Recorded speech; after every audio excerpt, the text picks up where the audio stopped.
அஸ்ஸலாமு அலைக்கும் வரஹ்மத்துல்லாஹி வபரகாத்துஹு. எல்லாரும் எப்படி இருக்கீங்க? அல்ஹம்துலில்லாஹ், நான் ரொம்ப நல்லா இருக்கேன். இது பார்த்தீங்கன்னா வியாழக்கிழமை எடுத்த வீடியோ தான். இதில் பாவக்காய் குழம்பு, அப்புறம் வந்துட்டு கூட்டு செஞ்சுருந்தா அந்த ரெசிபி எல்லாம் அப்லோட் பண்ணுறேன். வேறு என்ன வேலை இருக்குது? நமக்கு குக்கிங் பண்ணுறது தான் நம்மளோட வேலையாக இருக்குது. பக்கத்தில் நம்ம அப்ரா குட்டி வச்சு எடிட் பண்ணிக்கிட்டு இருக்கேன். நானும் காலையிலேயே வந்துட்டு எடிட் பண்ணிலாம் முடிச்சுட்டேன். ஆனால் வாய்ஸ் ஓவர் கொடுக்கவே முடியல. சரி அவளை வச்சுட்டே கொடுப்போன்னு சொல்லிட்டு தான் கொடுத்துக்கிட்டு இருக்கேன். பாவக்காய் வந்துட்டு எடுத்து வச்சுருக்கேன். ஒரு லெமன் சைஸ் அளவுக்கு புளியும் ஊற வச்சுருக்கேன். இதில் பார்த்தீங்கன்னா மசாலா இருக்குது. இன்றைக்கி வந்துட்டு இந்த ஸ்ப்ரெட் வாங்கி ரொம்ப நாளாக யூஸ் பண்ணாமலே இருக்கா, அதை வச்சு இன்றைக்கி ஒரு ப்ரௌனி செய்யலான்னு இருக்கேன். இதில் 3 ரெசிபி அப்லோட் பண்ணியிருக்கேன். ஃபுல்லாக வீடியோ பாருங்கள். ரொம்ப சிம்பிளாக தான் நான் குக் பண்ணுவேன், உங்களுக்கே தெரியும்ல. அந்த மாதிரி தான் குக் பண்ணுறேன். ஒரு அடுப்பில் சாப்பாடு வச்சுருக்கேன். இப்போ வந்துட்டு க்ளீன் பண்ணி எடுத்துக்கலாம். பாவக்காய் வந்துட்டு நடுவில் விதை இருக்கும்ல, அதை வந்துட்டு க்ளீன் பண்ணிடணும், இல்லைன்னா ரொம்ப கசக்கிற மாதிரி இருக்குமா, அதனால தான் இந்த மாதிரி சர்க்கிளாக கட் பண்ணிவிட்டு நடுவில் இருக்கிற விதையெல்லாம் எடுத்தாச்சு. நானும் டெய்லி நினைப்பேன், மோஸ்ட்லி நம்ம என்ன காலையில் எழுந்திரிச்சு நைட் வரைக்கும் குக் பண்ணுவோம், க்ளீன் பண்ணுவோம். அதே வீடியோ பார்த்தா கொஞ்சம் போர் அடிக்கும்ல, வேறு ஏதாவது யோசிச்சுக்கிட்டே இருக்கேன். ஆனால் எனக்கு தான் ஒன்றுமே தோட மாட்டேங்குது. சரி நம்ம எப்பயும் குக் பண்ணுற வீடியோவே போடுவோம். அதை கூட நிறைய பேர் விருப்பப்பட்டு பார்க்குறீங்களா? புதுசாக குக் பண்ணுறவங்களுக்கு கொஞ்சம் யூஸ்ஃபுல்லாக இருக்கும். நம்ம எடிட் பண்ண உட்காந்தாதான் எங்கேருந்து தான் வரும்னு தெரியல இந்த கால். மற்ற டைம் ஒரு கால் யாருமே பண்ண மாட்டாங்க. சோதனைக்குனே கால் பண்ணுவாங்க போல இருக்குது. நம்ம அப்ரா குட்டி வச்சுட்டு வாய்ஸ் ஓவர் கொடுக்குறதே கொஞ்சம் வந்துட்டு கஷ்டம்தான். மேடம் மடியில் உட்காந்துட்டு நம்மளை என்ன சொல்கிறது விளையாண்டுக்கிட்டு இருக்கா. இப்போ நம்ம குக்கிங்க்கு வரலாம். ஒரு அடுப்பில் பார்த்தீங்கன்னா சாப்பாடை வந்துட்டு தம்மில் போட்டாச்சு. சம்டைம்ஸ் பார்த்தீங்கன்னா நான்லாம் இந்த அடுப்பு மேடையே வந்துட்டு கட்டடாக யூஸ் பண்ணுவேன், நல்லாயிருக்கும். அதுவும் இந்த கத்தி பார்த்தீங்கன்னா நல்லா ஷார்ப்பாக வெட்டும். இந்த கத்தி வந்துட்டு வெங்காயம் கட் பண்ணுறதுக்கு அதுக்கெல்லாம் வந்துட்டு ரொம்ப நல்லாயிருக்கும். ப்ரைஸ் பார்த்தீங்கன்னா 20 ரூபாய் தான், ஆனால் நல்லா ஒர்க் பண்ணும். நான் வந்துட்டு க்ளீன் பண்ணி எடுத்துட்டேன் பாவக்காயை. இப்போ உப்பு போட்டுட்டு நல்லா மிக்ஸ் பண்ணிவிட்டு கொஞ்சம் நேரம் விட்டுட்டோன்னு வைங்களேன், கொஞ்சம் கசப்பு போயிடும்னு சொல்லுவாங்க.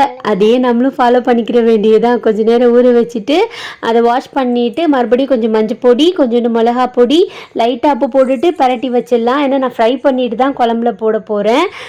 டேஸ்ட் கொஞ்சம் நல்லா இருக்குமா, ரொம்பவும் கசக்காமல் இருக்கும். அதனால தான் இந்த பாவக்காயை சாப்பிட வைக்கிறதுக்குள்ளே நம்ம படுற பாடு இருக்குது பாருங்க. ஐயோ கொஞ்சம் கஷ்டம்தான். இல்லை மோஸ்ட்லி பாவக்காய் ரொம்ப ரேராக தான் சில பேருக்கெல்லாம் பிடிக்கும். அந்த மாதிரி தான் இந்த குழம்பு பார்த்திங்கன்னா நான் ஆல்மோஸ்ட் புளிக்குழம்பு செய்வேன்ல, அதே மாதிரி தான் ட்ரை பண்ணேன். டேஸ்ட் ரொம்ப நல்லா இருந்துச்சு. உங்கள் வீட்டில் எல்லார் வீட்லேயும் இந்த மசாலா இருக்கும். அது என்னென்னா சாம்பார் பொடி, சின்ன வெங்காயம் கொஞ்சம் எடுத்துக்கிட்டேன், வெள்ளைப்பூண்டு கொஞ்சம். வெள்ளைப்பூண்டு வந்துட்டு நீங்கள் பூண்டு அதிகமாக சாப்பிடுவீங்கன்னா கொஞ்சம் அதிகமாக போட்டுக்கோங்க. நான் மீடியமாக எடுத்திருக்கேன். ஒரு 10லேருந்து 15 சின்ன வெங்காயம் எடுத்திருக்கேன். இப்போ கடாய் காஞ்சதுக்கு அப்புறமா ஃபஸ்ட்டு கடுகு உளுந்த பருப்பு, கொஞ்சோண்டு வெந்தயம், சோம்பு இருந்தாலும் போட்டுக்கோங்க. இன்றைக்கின்னு பார்த்து நம்ம வீட்டில் சோம்பு இல்லை, வாங்கணும் கடைக்கு போய் தான். ஃபஸ்ட்டு கடுகு போட்டுட்டேன்னா நெக்ஸ்ட்டு வந்துட்டு வெந்தயம் போட போகிறேன். வெந்தயம் ரொம்ப வேணாம், ஏன்னா கொஞ்சம் கொஞ்சம் அதிகமாகிருச்சு. சப்போஸ் கருகிருச்சுன்னா கசக்கிற மாதிரி ஆயிரும் குழம்பு, அது கொஞ்சம் பார்த்து போட்டுக்கோங்க. அப்புறம் வெங்காயம் கட் பண்ணி வச்சுருக்கேன்னா அதையும் போட்டுட்டு நல்லா வதக்கி விட்டுறலாம். இதோட கொஞ்சமாக கருவேப்பிலை போட்டுக்கலாம். இங்கிட்ட என்ன பண்ணேன்னா அப்படியே வந்துட்டு பாவக்காயை ஃப்ரை பண்ணி எடுத்துடலான்னு சொல்லிட்டு ஒரு கடாயில் எண்ணெய் ஊற்றிட்டு நம்ம மிக்ஸ் பண்ணி வச்சுருக்கோம்ல அந்த பாவக்காயை போட்டுட்டு ஃப்ரை பண்ணிக்கிட்டு இருந்தேன். நல்லா கொஞ்சம் கிறிஸ்பியாக ஃப்ரை பண்ணி எடுக்க போகிறேன். உங்களுக்கு அப்படியே சாப்பிட பிடிக்குன்னா அது கூட நீங்கள் சாம்பார் அந்த மாதிரி இருந்துச்சுன்னா இந்த மாதிரி ஃப்ரை பண்ணி சாப்பிட்லாம். கொஞ்சம் கார்ன்ஃப்ளவர் மாவு சேர்த்துக்கிட்டிங்கன்னா இன்னமும் கிறிஸ்பியாக இருக்கும். இப்போ நம்ம ரெசிபிக்கு வருவோம். இப்போ வெங்காயம் வதங்கினதுக்கப்புறமா ஒரு பெரிய தக்காளி போட்டிருக்கேன். தக்காளி சின்னதாக இருந்துச்சுன்னா ஒரு 2 தக்காளி எடுத்துக்கோங்க. அதுவும் நல்லா வதங்கினதுக்கப்புறம் வெள்ளைப்பூண்டு அது எல்லாமே மொத்தமாகவே போட்டுட்டேன். நான் வெங்காயத்தோடையே தான் உரிச்சு வச்சுருந்தேன்னா அப்படியே மொத்தமாக போட்டாச்சு. இப்போ கொஞ்சமாக மஞ்சள் பொடி, கொஞ்சோண்டு மிளகா பொடி போட்டுக்கோங்க. ஏன்னா சாம்பார் பொடியில் வந்துட்டு காரம் இருக்கும். நம்ம என்ன பிராண்ட் வேணால் எடுத்துக்கிறலாம். ஆச்சு நிறைய பிராண்ட் சாம்பார் பொடி இருக்குல்ல, எது வேணால் எடுத்துக்கலாம். உங்கள் வீட்டில் குழம்பு பவுட்ரு இருக்குன்னா ஆப்ஷனலாக அதை யூஸ் பண்ணிக்கிறலாம். நான் வந்துட்டு சாம்பார் பொடி கடையில் ஈஸியாக வாங்கலாம்ல, அதனால் சாம்பார் பொடியில் சொல்கிறேன். ஆனால் சாம்பார் பொடியில் செய்யும் போது அது ஒரு டேஸ்ட்டாக இருக்குது. கண்டிப்பாக ட்ரை பண்ணி பாருங்கள். இப்போ புளியை வந்துட்டு கொஞ்சமாக ஊற்றிக்கிட்டேன். கொஞ்சம் எண்ணெய் பிரிஞ்சு வர வரைக்கும் அந்த மசாலா வந்துட்டு குக் ஆகட்டும். குக் ஆனதுக்கப்புறமா நம்ம புளியை கரைச்சி ஊற்றிட வேண்டியது தான். நம்ம நல்லா என்ன சொல்கிறது புளிப்பாக காரமாக சுருக்குன்னு சூப்பராக இருக்கும். இந்த குழம்புக்கு ஒரு அப்பளம் பொரிச்சிட்டாலே அவ்வளோ டேஸ்ட்டாக இருக்கும். ஆல்மோஸ்ட் இந்த குழம்பு ரெசிபி நீங்கள் பார்த்துருப்பீங்க. சேம் வந்துட்டு அந்த வத்த குழம்பு பூண்டு குழம்புலாம் வைப்பேன்ல, அதே ப்ரொசீஜர் தான். கடைசியில் வந்துட்டு பாவக்காய் போட போகிறேன். ஆனால் டேஸ்ட் ரொம்ப நல்லா இருந்துச்சு.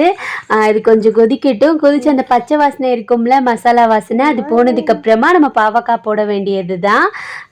நம்ம வீட்டில் பார்த்தீங்கன்னா பாவக்காய் குழம்புலாம் நான் செஞ்சதே இல்லை. எங்கள் அம்மா பாவப்பழம் இருக்கும்ல, பாவக்காய் பழம், அதுலலாம் செய்வாங்க குழம்பு. அப்போ நான் சாப்பிட்ருக்கேன் சின்ன பிள்ளையில. காட்டுக்கு போகும்போது அப்படி தான் ஏதாவது ஒன்று எடுத்துகிட்டு வருவாங்க. அம்மா வந்துட்டு காலையில் வெள்ளனே காட்டுக்கு போயிடுவாங்க, 5 மணிக்கெலாம் போயிடுவாங்க. நான் வந்துட்டு ஊரில் இருக்கும்போது 5 மணிக்கெலாம் மதர்சாக்கு போயிடுவோம். ஃபஜர் டைமே மதர்சாக்கு போயிடுவோமா. அம்மா வர வந்துட்டு ஈவினிங் 6 மணி ஆயிரும். வரும்போதே ஏதாச்சும் ஒன்று எடுத்துகிட்டு வருவாங்க காட்டிலேருந்து. அதை தான் பார்த்திங்கன்னா எங்களுக்கு டின்னராகவே இருக்கும். அதையே செஞ்சு கொடுத்துருவாங்க. அவங்க வரதுக்குள்ளே நான் சாப்பாடு மட்டும் வடித்து வைப்பேன். ஃப்ரீ நம்ம வயசு இருக்கும் நாங்கள் ஊரில் இருக்கும்போது. சாப்பாடு மட்டும் நான் ஒலை வச்சுருவேன். பக்கத்து வீட்டு ஆண்டி இருப்பாங்களா, அத்தம்மா யாராவது இருப்பாங்க, அவங்கள கூப்பிட்டு சாப்பாடு மட்டும் வடித்து வைக்க சொல்லுவேன். அந்த மாதிரி தான் எங்களோட ரொட்டீன் இருந்துச்சு. ஆனால் அது அவ்வளோ டேஸ்ட்டாக இருக்கும். ஆனால் என்னதான் நம்மளே பார்த்து பார்த்து செஞ்சாலுமே அது என்னமோ மற்றவங்க சமைச்சு நம்ம சாப்பிட்றது அது ஒரு தனி டேஸ்ட்டு தான். அப்புறம் வந்துட்டு இந்த அடுப்பில் என்ன பண்ணிக்கிட்டு இருந்தேன்னா, முட்டையை அவிய போட்டுட்டு நல்லா குழம்புல வந்துட்டு பச்சை வாசனைலாம் போயிருச்சா. இது பார்த்திங்கன்னா அந்த கார்னரில் இருக்கும்ல, அதை வந்துட்டு இந்த மாதிரி பண்ணோம்னா எண்ணெய் நல்லா படர்ந்து வரும்னு சொல்லிட்டு எங்கள் அம்மா எனக்கு சொல்லி கொடுத்தது. அதே மாதிரியே பண்ணுவேன். நம்ம குழம்புல எண்ணெயே இல்லைன்னா கூட அந்த மாதிரி பண்ணும்போது நல்லா எண்ணெய் அப்படியே மேலாப்பில் அப்படியே மிதந்து வரும். இப்போ வந்து நம்ம ஃப்ரை பண்ணி வச்சுருக்கோம்ல, அந்த பாவக்காய் போட்டுட்டு கொத்தமல்லி தழை தூவி இறக்கணும்னா சூப்பரான பாவக்காய் குழம்பு ரெடி ஆயிருச்சு. ஒவ்வொருத்தவங்க ஒரு மாதிரி வைப்பாங்க. நான் இப்படி தான் செஞ்சேன். டேஸ்ட் நல்லா இருந்தனால உங்ககிட்ட நான் ஷேர் பண்ணுறேன். நீங்களும் கண்டிப்பாக ட்ரை பண்ணி பார்த்துட்டு உங்களுக்கு டேஸ்ட் பிடிச்சிருந்துச்சான்னு சொல்லிட்டு மறக்காமல் சொல்லுங்கள். கொஞ்சம் காரமாக கொஞ்சம் புளிப்பாக வைக்கணும். அப்போ தான் பார்த்திங்கன்னா நல்லாயிருக்கும். இதுக்கு தொட்டுக்கிறதுக்கு இன்றைக்கி பார்த்திங்கன்னா நம்ம வீட்டில் சவுச்சவு கூட்டு தான் செய்ய போகிறேன். அதுக்கு ஒரு சவுச்சவு எடுத்திருக்கேன். இன்னைக்கு கொஞ்சம் நான் எப்பயுமே கடலைப்பருப்பு வந்துட்டு கடாயில் தான் வேக வைப்பேன். இன்னைக்கு கொஞ்சம் டைம் ஆனதுனால குக்கரில் தான் வேக வைக்க போகிறேன். நீங்கள் இந்த மாதிரி ட்ரை பண்ணுங்கள். காலையில் மார்னிங் வந்துட்டு ஈஸியாக குக் பண்ணணும்னா இந்த மாதிரி கூட செஞ்சுக்கலாம். நான் ஒரு 2 கை அளவுக்கு கடலைப்பருப்பு எடுத்துக்கிட்டேன். இது வந்துட்டு ஒரே ஒரு சவுக்கான மெஷர்மெண்ட்டு. சமையல் பார்த்திங்கன்னா மோஸ்ட்லி நம்ம இஷ்டப்படி போடுறது தான். பக்காவாக மெஷர்மெண்ட் போட்டு செஞ்சாலுமே சில டைம் பார்த்திங்கன்னா சொதப்பிடும். நம்ம பாட்டுக்கு சமைப்போம்ல, அப்போ பார்த்திங்கன்னா ரொம்ப நல்லா ஹிட் ஆயிரும். அந்த மாதிரி உங்களுக்கு ஆயிருக்கான்னு சொல்லுங்கள். எனக்குலாம் ஆயிருக்கு. பார்த்து சமைப்போம், அன்றைக்கி நல்லாவே வராது. ஆனால் நம்ம கடகடன்னு என்னைக்காவது சமைப்போம் பாருங்கள், அன்றைக்கி சூப்பராக வரும். இப்போ வந்து கடலைப்பருப்பை நல்லா வாஷ் பண்ணிவிட்டு அதில் கொஞ்சமாக தண்ணி ஊற்றிட்டு கொஞ்சோண்டு மஞ்சள் பொடி, சவுச்சவு வந்துட்டு தோலெல்லாம் சீவிட்டு கட் பண்ணி வச்சுருக்கேன்ல, அதையும் ஆட் பண்ணிடலாம். அதுக்கு முக்கியமாக பார்த்திங்கன்னா தேங்காய், ஜீரகம், பச்சை மிளகா அது 3ஐயும் அரைச்சி ஊற்றணும். தேங்காய் பார்த்திங்கன்னா நான் வந்துட்டு ஒரு அரை மூடியை விட கொஞ்சம் கம்மியாக எடுத்திருக்கேன். கொஞ்சம் எனக்கு தேங்காய் ஃப்ளேவர் பிடிக்கும், அதனால தான். 3 பச்சை மிளகா, கொஞ்சோண்டு ஜீரகம் கொஞ்சம் கம்மியாகவே போட்டுக்கோங்க, அதிகமாக வேணாம். நான் சொன்னேன்ல அரை மூடியை விட கொஞ்சம் தான் கம்மி.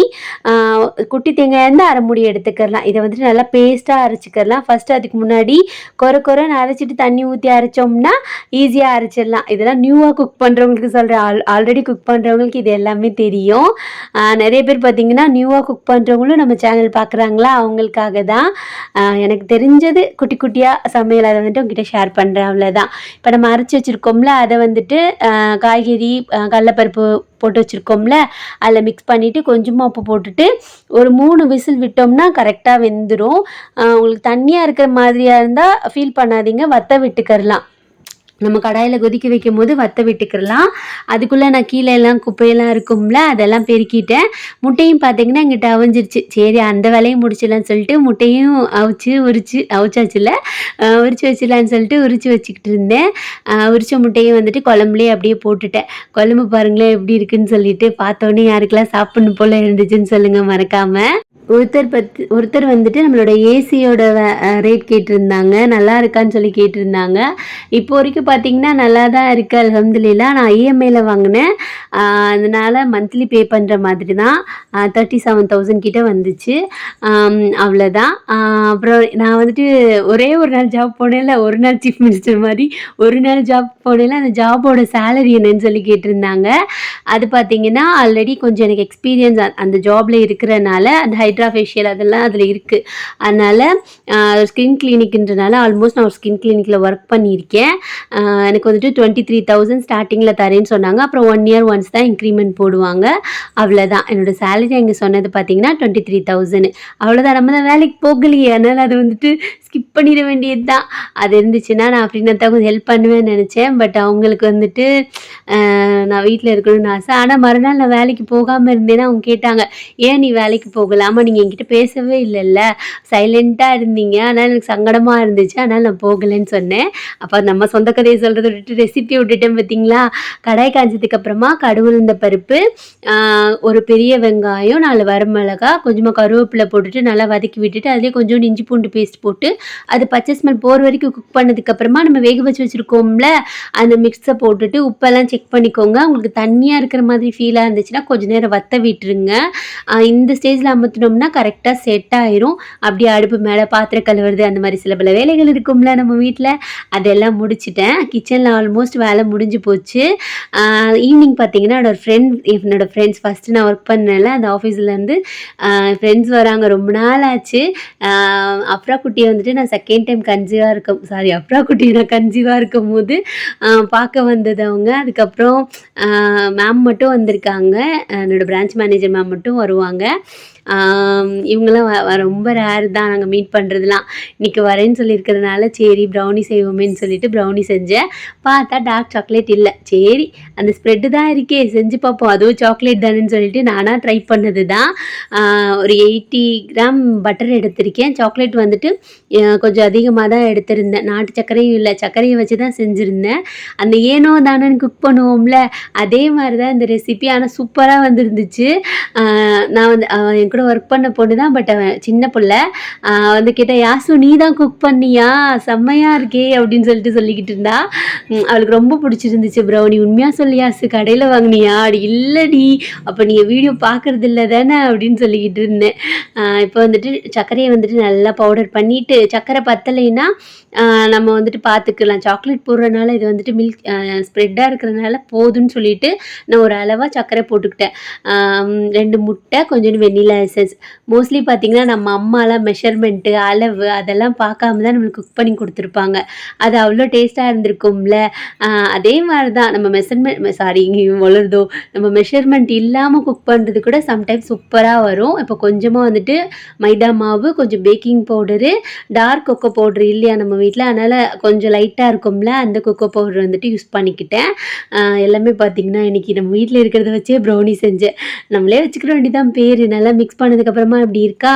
இங்கிட்டு பார்த்திங்கன்னா மெல்ட் பண்ண வச்சுருக்கேன். அது நல்லா மெல்ட் ஆயிடுச்சு. ஆனதுக்கப்புறமா இதோட ஊற்றி மிக்ஸ் பண்ண வேண்டியது தான்.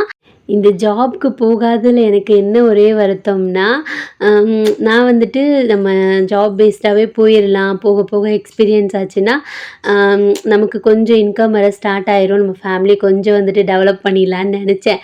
ஏன்னா இந்த யூடியூப் வந்துட்டு நம்ம எப்பயுமே ஒரே மாதிரி இருக்கும், நம்ம வீடியோஸ் பார்ப்பாங்க அப்படிலாம் நம்ம வந்துட்டு நம்ப முடியாது. நல்லா இன்ட்ரெஸ்ட்டாக இருந்தால் மேபி பார்ப்பாங்க, இல்லைன்னா இப்போல்லாம் எங்கெங்க சண்டை போடுற வீடியோஸ் அந்த மாதிரி ஏதாவது ஒருத்தர் மாற்றி ஒருத்தர் வந்துட்டு காசிப் பேசுகிறது அந்த மாதிரி தான் பார்க்குறாங்க. நிறைய பேர் வந்துட்டு ஹார்ட் ஒர்க் பண்ணி வீடியோ போடுறாங்க. ஒரு சிஸ்டர் பற்றி நான் ஆல்மோஸ்ட் சொல்லிக்கிட்டே தான் இருப்பேன். யாஸ் கேலரின்னு ஒரு சிஸ்டர், அப்புறம் சோஃபியா சிஸ்டர், அவங்களாம் சோஃபியா மன்சூர் அவங்க பேர். அவங்களுமே பார்த்திங்கன்னா டெய்லி வீடியோ போடுவாங்க. ஏதாவது ஒன்று போடணுமேன்னு சொல்லிட்டு ஹார்ட் ஒர்க் பண்ணி போட்டுக்கிட்டே தான் இருக்காங்க. இன்ஷா அல்லாஹ் ஒரு நாள் எல்லாருக்குமே ரீச் கிடைக்கும். இப்போ வந்துட்டு பேட்டரி ரெடி பண்ணிவிட்டு எப்பயுமே நம்ம ப்ரௌனி குக் பண்ணுவோம்ல அதே மாதிரி தான் அதை வச்சுட்டு ஓடிஜியில் வச்சுட்டு நான் வந்துட்டு நமாஸ் படிக்க வந்துட்டு வீடெல்லாம் வந்துட்டு நீட் பண்ணி விட்டுட்டேன்.